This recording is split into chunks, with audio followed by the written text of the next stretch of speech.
So hello everyone, welcome to my channel technical শুরুতে। Infinix এটা কী করছেটা কি মানে ইন আ পজিটিভ ওয়েতে ভালো কাজ করছে। ইনফিনিক্স যে ফোনগুলো রিলিজ করছে, আর 2-3টে ফোন যেগুলো রিলিজ করেছে, খুব ভালো ভালো ফোন রিলিজ করেছে এবং খুব পজিটিভ দিকে এগোচ্ছে আর কি, যেটা বলতে পারি। কারণ আমরা কমপ্লিটলিভাবে তার কারণটা হলো this is the best phone off Infinix. একটা ফুল কম্প্যাক্ট গেমিং ফোন আপনি এটা বলতে পারেন না, একটা গেমিং ফোন, একটা ফুল কম্প্যাক্ট গেমিং ফোন এবং মোস্ট অ্যাফোর্ডেবল গেমিং ফোন। তো সেই সম্বন্ধে কথা বলো, সব কিছু বলো। তার আগে যদি চ্যানেল নতুন হয়ে থাকেন, প্লিজ ডু লাইক, শেয়ার এবং সাবস্ক্রাইব। চলুন শুরু করা যাক। আউট অফ দ্য বক্স আপনি এখানে অনেক কিছু পেয়ে যাচ্ছেন, ঠিক আছে? মানে শেষই হচ্ছে না কি আপনি পাচ্ছেন, সেটা শুনে নিন কী পেয়ে যাচ্ছেন। প্রথমে বলে রাখি যে আপনি দুটো বক্স পাবেন, ঠিক আছে? এটা বড় বক্স, আমাদের দুটো বক্স পেয়ে যাচ্ছেন। একটাতে আপনি গেমিং ইনস্ট্রুমেন্টস পেয়ে যাচ্ছেন এবং একটাতে ফোন ইটসেলফ রয়েছে। এর ব্যাপারটা হলো যে বড় বক্স কিন্তু আপনি সবাই পাবেন না। প্রথম যে 5,000 লোক এটা বাই করবে তাদের জন্য কিন্তু এরকম বড় একটা বক্স আসবে, ঠিক আছে? আদারওয়াইজ একটা বক্সই হয়তো আসবে। যে গেমিং ইনস্ট্রুমেন্টের যে ব্যাগটা, সেখানে আপনি পেয়ে যাচ্ছেন একটা ফিঙ্গার স্লিপ। সেটা গেমিং পারপাসে খুব একটা ব্যবহৃত। যারা গেমিং করেন বা যারা গেম খেলেন তারা জানেন যে ফিঙ্গার স্লিপটা কি। তার সাথে সাথে আসে মেকানিক্যাল একটা ট্রিগার্স, যেটা কিন্তু আপনি ফোনের সাথে অ্যাটাচ করে গেমিং পারপাসে কাজে লাগাতে পারেন। এছাড়া আপনি পেয়ে যাচ্ছেন সিমপিন, ডকুমেন্টেশন, কেস রয়েছে, USB type A to C রয়েছে। কিন্তু ইউএসবি যেটা দিয়েছে A to C, সেটা কিন্তু এল শেপ করেছে এবং সেটা গেমিংয়ের জন্য খুব ভালো। অনেক সময় গেম খেলতে খেলতে চার্জ শেষ হয়ে যায়। এই ধরনের একটা চার্জিং সাপোর্ট থাকলে তাহলে কিন্তু চার্জ করতেও সুবিধা হয় এবং গেমিং ক্ষেত্রে কোনো অসুবিধা হয় না। যেগুলো স্ট্রেট থাকে সেগুলোতে একটু অসুবিধা হয়, কিন্তু এটা এল শেপের করেছে, তো ওরা গেমিংয়ের দিক থেকে চিন্তা করেই এটা করেছে। তো গুড জব ইনফিনিক্স টিম। এছাড়াও কিন্তু আপনি পেয়ে যাচ্ছেন 45 ওয়াট চার্জিং সাপোর্ট। তাছাড়াও স্ক্র্যাচ গার্ডও আপনি ইটসেলফ পেয়ে যাচ্ছেন, একটা ফোনের হাতে লাগানো থাকবে। এছাড়া আপনি আরেকটা এক্সট্রা পেয়ে যাচ্ছেন আউট অফ দ্য বক্স। তো বক্সের মধ্যে ভারওয়ার্কের জিনিস দিয়েছে, সেইগুলো আপনি ইউটিলাইজ করতে পারছেন। কালার ভেরিয়েন্টে যদি কথা বলি, সেখানে দুটো কালার ভেরিয়েন্ট এসছে। এক তো ব্ল্যাক এবং একটা সিলভার কালার রয়েছে, কিন্তু ব্ল্যাক কালারটা ইটস প্রিমিয়াম। সো ব্ল্যাক কালারটা বেশি ভালো লাগছে। এছাড়াও একটা কথা বলে রাখি যে বক্সের মধ্যে কিন্তু এমন একটা জায়গা রয়েছে, সেখানে দুটো স্পিকার লাগানো রয়েছে। সেটা হলো একটা প্যাসিভ সাউন্ড এনহান্সার। সেটা কিন্তু উপরে একটা জায়গা আছে, সেখানে আপনি আপনার ফোনটা রাখবেন কোনো মাল্টিমিডিয়া প্লে করে বা গান প্লে করে, তাহলে সেই স্পিকারটার মাধ্যমে আপনি আরও বেশি সাউন্ড শুনতে পারবেন এবং সাউন্ড আরও বেশি এনহ্যান্সড হয়ে আসবে। So that's a point and that's a great job from the Infinix team. Something হাটকে, সামথিং ইউনিক। ওকে, ডিজাইনে চলে আসি। ডিজাইনে যদি কথা বলি, সেখানে design is kind of outstanding, premium look করেছে। হ্যাঁ, অনেকটা লাগছিল যে নাথিং ফোনের হয়তো কপি করছে বা কিছু, কিন্তু না, অনেকটাই ডিফারেন্স রয়েছে, ঠিক আছে? পুরো একটা আলাদাই ডিজাইন এখানে করেছে। মেকানিক্যাল টাইপের ডিজাইন রয়েছে, টেকনিক্যাল টাইপের ডিজাইন। পুরো গেমিং ফোন দেখলে আপনি বুঝতে পারবেন যে এটা গেমিং ফোন রয়েছে। সেখানে অনেক কিছুই রয়েছে। ট্রিপল সেট আপ ক্যামেরা রয়েছে, এলইডি ফ্ল্যাশ রয়েছে। এছাড়াও 5টা স্ট্রিপস টাইপের এলইডি রয়েছে, সেখানে আপনি কাস্টমাইজও করতে পারেন, মানে লাইন লাইন টাইপের রয়েছে। আপনার নোটিফিকেশান আসলে সেগুলো জ্বলবে বিভিন্নভাবে, তো আপনি সেটাকে কাস্টমাইজও করতে পারছেন, and that is a great point. এছাড়া ব্যাগটা রয়েছে কিন্তু গ্লাস মেড এবং সাইড রয়েছে প্লাস্টিক মেড। ব্যাগটা দেখলে কিন্তু বোঝাই যায় যে এটা একটা গেমিং ফোন। ফ্রন্টে যদি চলে আসেন, সেখানে আপনি সেন্টার পাঞ্চল ক্যামেরা পাচ্ছেন, ইন ডিসপ্লে ফিঙ্গারপ্রিন্ট সেন্সর আপনি পেয়ে যাবেন। এছাড়াও কিন্তু আপনি পেয়ে যাচ্ছেন এনইজির glass protection. By the way, যে ডিজাইনটা পিছনে করেছে সেটা কিন্তু ইনফিনিক্স বলছে এটাকে বলা হয় সাইবার ম্যাকে ডিজাইন। তো সেটা কি আমি জানি না, কিন্তু হ্যাঁ, ইনফিনিক্সের ভাষা এটা সাইবার ম্যাকে ডিজাইন। ইনাল ফিল্ডের কথা বলি, সেখানে ইনাল ফিল্ড ইজ গুড, অলদো ফোনটা একটু বড় ফোন, যেহেতু গেমিং ফোন তো সেহেতু বড় ফোনই হবে, কিন্তু ইনাল ফিল্ড মোটামুটি আপনি ভালো পার্ট করতে পারবেন। বড় হাত হলে কোনো সমস্যা নেই, কিন্তু ছোটো হাত হলে একটু স্ট্রাগল আপনাকে করতে হতে পারে। বেজালস এবং চিনের যদি কথা বলি, সেখানে চারিদিকে সমান রেখেছে। থিন বেজাল এবং থিন চিনের সাথে চলে আসছে। ওয়েটে যদি কথা বলি, সেখানে 188.7 গ্রামের সাথে চলে আসছে। অলদো ফোনটা বড় হলেও অতটা হেভি মনে হবে না আপনার, মানে যেহেতু 188 আমি ভেবেছিলাম 200 গ্রামের উপরে হবে, তো সেহেতু হালকাই ফোনটা আপনি বলতে পারছেন। এছাড়া IP53 এর সার্টিফাইড কিন্তু ফোনটা, তো ওয়াটার অ্যান্ড ডাস্ট রেজিস্ট্যান্স আপনি এটা বলতে পারছেন। ওকে, পোর্টস অ্যান্ড বাটনস যদি চলে আসি, সেখানে বাটনে আপনি পেয়ে যাচ্ছেন 3.5mm জ্যাক রয়েছে, স্পিকার গ্রিড রয়েছে, মাইক্রোফোন রয়েছে। এছাড়া আপনি পেয়ে যাচ্ছেন টাইপ সি স্লট। টপে যদি চলে যান, সেখানে আপনি পেয়ে যাচ্ছেন নয়েজ ক্যান্সেলেশন মাইক্রোফোন এবং আরেকটা স্পিকার পাচ্ছেন, মানে ডুয়েল স্টুডিও স্পিকার আপনি এখানে পেয়ে যাচ্ছেন। লেফটে যদি চলে যান, সেখানে আপনি পেয়ে যাচ্ছেন SIM card tray. By the way, SIM card tray কিন্তু এখানে আপনি ডেডিকেটেড পেয়ে যাচ্ছেন, দুটো নাইনো সিম আপনি ইউজ করতে পারছেন এবং একটা মাইক্রো এসডি কার্ডও আপনি এখানে ইউজ করতে পারছেন। So that is great. এবং যদি রাইটে চলে আসেন, সেখানে আপনি পেয়ে যাচ্ছেন ভলিউম ব্রোকার এবং পেয়ে যাচ্ছেন পাওয়ার বাটন। কিন্তু হ্যাঁ, পাওয়ার বাটন কিন্তু ফিঙ্গারপ্রিন্ট সেন্সার নেই, ফিঙ্গারপ্রিন্ট সেন্সার আপনি ইন ডিসপ্লে পেয়ে যাচ্ছেন।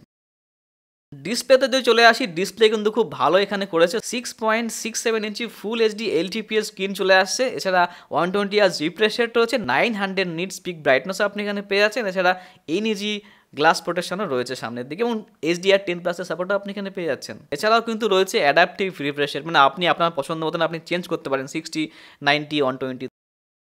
প্রসেসরে যদি চলে আসি সেখানে মিডিয়াটেক ডায়মেনসিটি 80506 নামের প্রসেসর চলে আসে। তো processor is kind of powerful, যেহেতু এটা গেমিং ফোন, তো গেমিংয়ের দিক থেকে কোনো সমস্যা এখানে নেই। যদি আন্তঃদুষ স্কোরের কথা বলি সেখানে প্রায় 6.5 লাখ থেকে প্রায় 7 লাখের কাছাকাছি চলে আসছে আন্তঃদুষ স্কোর। তো AnTuTu score is also very good. যদি গেমিংয়ের কথা বলি সেখানে হাইয়েস্ট সেটিংসে আপনি 60 FPS এর সাথে আপনি গেমিং করতে পারছেন, সিওডি থেকে শুরু করে সব গেমই আপনি এখানে করতে পারবেন। তো গেমিং নিয়ে কোনো রকম কোনো সমস্যা এখানে নেই, যেহেতু এটা গেমিং ফোনই বেসিক্যালি। তো আপনার গেমিং নিয়ে কোনো রকম কোনো সমস্যা এখানে হবে না। এছাড়াও গেমিংয়ের জন্য আরেকটা ফিচার্স রয়েছে যে ভলিউম কিটা রয়েছে না, এই ভলিউম কি থেকে আপনি আপ ডাউন করে আপ ডাউন করতে পারেন, মানে শুটিং করতে পারেন, অনেক ধরনের কিছু সেটা আপনি ম্যানিপুলেট করে বা কাস্টমাইজ করে আপনি রাখতে পারছেন। তো দ্যাট ইজ গ্রেট। ব্যাটারিতে যদি চলে আসি 5000 mAh ব্যাটারি পেয়ে যাচ্ছেন উইথ 45 ওয়াট চার্জিং সাপোর্টের সাথে। তো 6 nm প্রসেসর, যেহেতু ব্যাটারি ব্যাকআপ আপনি পুরো দিন পেয়ে যাচ্ছেন। হ্যাঁ, যেহেতু আপনি যদি পুরো দিন গেমই খেলেন তাহলে তো অতক্ষণ যাবে না। তো চার্জিং সাপোর্ট আপনি ভালো পাচ্ছেন, সেখানে এল শেপের আপনি চার্জিং সাপোর্ট পাচ্ছেন, মানে চার্জিং যে ইউএসবি কেবলটা, যাতে করে আপনার চার্জ দিতে সুবিধা হবে, গেমিংয়ের সময় কোনো রকম কোনো সমস্যা আপনার হবে না। র্যাম এবং স্টোরেজ যদি কথা বলি, একটা ভ্যারিয়েন্টই বের করেছে 8GB র্যাম এবং 256GB স্টোরেজ। প্রাইসে যদি কথা বলি, প্রাইস কিন্তু খুবই কম চলে আসছে, আন্ডার 20,000 বাজেটে কিন্তু আপনি এত ভালো একটা ফোন পেতে চলেছেন। প্রবলি দ্য বেস্ট ফোন আপনি বলতে পারেন। তার কারণটা হলো এত সুন্দর গেমিং ফোন আপনি কিন্তু আন্ডার 20,000 বাজেটের মধ্যে কোনো ফোনই পাবেন না। তো যেটা আমি প্রথমে বলছিলাম যে মোস্ট অ্যাফোর্ডেবল আর most cheapest gaming phone ever, এবং খুব ভালো ফোন আপনি এখানে পেয়ে যাচ্ছেন। প্রায় 19,999 রুপিসের মধ্যে আপনি এটা পেয়ে যাচ্ছেন, এবং অফার টফার লাগিয়ে আপনি আরও কম করে নিতে পারছেন। যদি ওএসে চলে আসি, ওএস কিন্তু আপনি এখানে পেয়ে যাচ্ছেন XOS 13.1 ভার্জন চলে আসছে। এটা কিন্তু বেস্ট অন অ্যান্ড্রয়েড 13 আসলে এখানে আপডেটও আপনি এখানে পেয়ে যাচ্ছেন। 1 বছরের আপনি পাচ্ছেন মেজর আপডেট, এবং 2 বছরের আপনি সিকিউরিটি আপডেটও এখানে পেয়ে যাচ্ছেন। কানেক্টিভিটি যদি চলে আসে সেখানে অফকোর্স এটা 5G phone, dual 4G VoLTE রয়েছে, ওয়াইফাই 6 রয়েছে, ওয়াইফাই কলিংয়ের সুবিধা রয়েছে, ব্লুটুথ 5.3 রয়েছে, এছাড়াও NFC সাপোর্ট আপনি এখানে পেয়ে যাচ্ছেন। So all connectivity is there.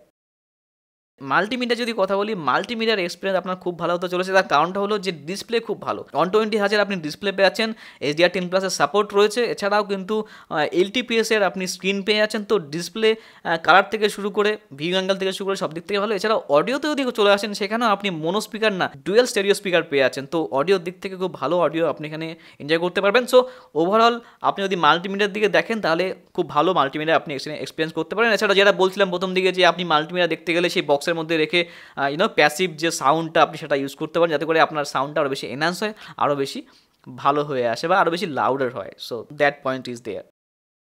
সেন্সার্সে যদি কথা বলি, অল সেন্সার ইজ দেয়ার। এছাড়াও ফেস আনলক রয়েছে, ইন ডিসপ্লে ফিঙ্গারপ্রিন্ট সেন্সরটা আপনি এখানে পেয়ে যাচ্ছেন। So sensor is all good. Okay, ক্যামেরাতে যদি চলে আসি, although this is not a camera centric phone, this is a gaming centric phone. So ক্যামেরাতে যদি চলে আসি সেখানে 108 মেগাপিক্সেলের আপনি মেইন ক্যামেরা পেয়ে যাচ্ছেন, 2 মেগাপিক্সেল আপনি ডেপথ পাচ্ছেন, এবং 2 মেগাপিক্সেল আপনি পেয়ে যাচ্ছেন ম্যাক্রো ক্যামেরা। তো বেসিক্যালি আপনি বলতে পারেন যেটা একটা ক্যামেরা, আর বাকি দুটো ক্যামেরা কোনো কাজে হয়তো হবে না। বেসিক্যালি সেভাবে কোনো 2 মেগাপিক্সেল আপনি কতই বা কিছু করতে পারছেন। তো 108 মেগাপিক্সেল আপনি মেইন ক্যামেরা পেয়ে যাচ্ছেন।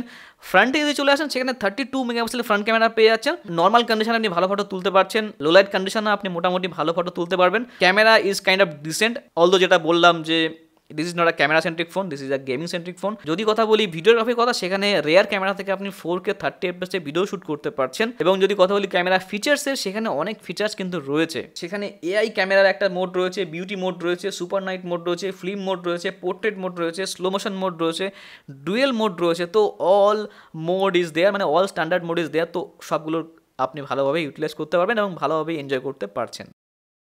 সো বেসিক্যালি যদি ওভারঅল ফোনের কথা বলি, this is a very very good phone. যদি বাজেটের দিকে তাকাই সেদিক থেকে একটা গেমিং ফোন, এত ভালো একটা গেমিং ফোন আপনি অন্য কোনো ফোনেই পাচ্ছেন না, বা এই রেঞ্জের মধ্যে কিন্তু কোনো ভালো ফোন নেই যেখানে আপনি গেমিং করতে পারছেন, মানে অন দিস লেভেল, ঠিক আছে। তো বেসিক্যালি যদি গেমিং ফোন খুঁজছেন কম দামের মধ্যে, তাহলে আপনি এই ফোনটার উপরে যেতে পারেন। খুব ভালো একটা ফোন চলে আসে, পাওয়ারফুল ফোন, ব্যাটারি ভালো পেয়ে যাচ্ছেন, প্রসেসর ভালো রয়েছে, এবং আন্তঃদুষ স্কোর ভালো, গেমিং পারফরমেন্স ভালো, সব দিক থেকে কিন্তু ভালো ফোনটা রয়েছে। হ্যাঁ, ক্যামেরার দিক থেকে মাইনাস পয়েন্ট রয়েছে, তার কারণটা হলো this is not a camera phone, যেটা আমি আগেই বলেছি। ক্যামেরা আপনি ডিসেন্ট ক্যামেরা পাচ্ছেন, ক্যামেরা খারাপ নয় কিন্তু আমি বলছি, নট দ্যাট লেভেল, যেটা আমরা ক্যামেরা যদি ফোনের দিকে তাকাই, ক্যামেরা সেন্সিটিভ যে ফোনগুলো সেগুলোর দিকে যদি তাকাই, তাহলে সেই লেভেলের আপনি ফটো তুলতে পারবেন না, কিন্তু তুলতে পারবেন, ডিসেন্ট ক্যামেরা আপনি এখানে পেয়ে যাচ্ছেন। So that's it for now, thank you so much for watching. যদি ভিডিওটি একটু পছন্দ হয় প্লিজ ডু লাইক, শেয়ার এবং সাবস্ক্রাইব, এবং আমার সাথে থাকার জন্য, আমি সাথে পাওয়ার জন্য বেল আইকনটি প্রেস করে দেবেন। টাটা।